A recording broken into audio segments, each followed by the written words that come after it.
You are my witnesses, saith the Lord, and my servant whom I have chosen. This is the prophet Isaiah speaking about Israel and telling them that they are God's witnesses. 2,000 years later, it is still the case that Israel are an incredible witness to the existence and power of God. How is it then that this small nation can act as a witness of the God of the Bible and his purpose with the earth?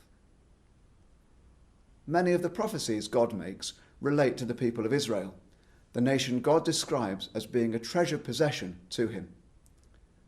The story of the nation of Israel begins with a man called Abraham. God called Abraham from his home in Ur and promised him and his descendants a home in the land of Canaan, the modern-day land of Israel.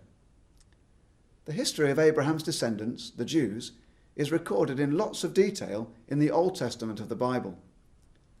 Having been saved out of slavery in Egypt, Israel were given laws by God found in the books of Exodus, Leviticus, Numbers, and Deuteronomy. The book of Deuteronomy contains prophecies of invasions by the Babylonians and Romans.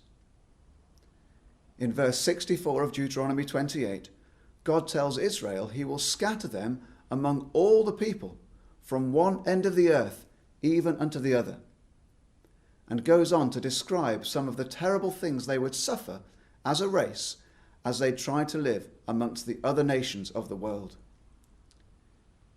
Jerusalem was besieged and destroyed by the Romans in AD 70, and then in AD 135 the Jews were expelled from Jerusalem, fulfilling the prophecy made in Deuteronomy.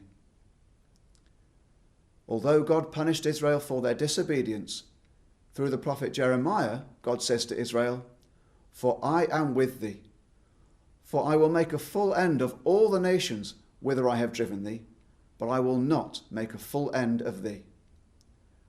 God would preserve and has preserved his people to this very day. Just as God had promised to scatter Israel, he also promised that they would return to the land of Israel. Jeremiah 31 verse 10 says, "He that scattered Israel will gather him and keep him as a shepherd his flock." This is where we find them today. Although they believe they are there in their own strength, Israel's presence is a witness of the truth of the Bible.